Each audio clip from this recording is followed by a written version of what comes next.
Paano linisin ang kalan pagkatapos magluto? Siyempre, kailangan talagang linisin. Tanggalin lahat ng oil nandyan. Bakit?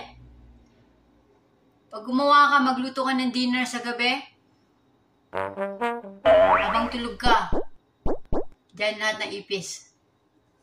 Kaya ito ang the best. Kailangan linisin mo, punasan mo lahat ng mga oil na nagkalat dyan. Ganun lang kasimple, okay?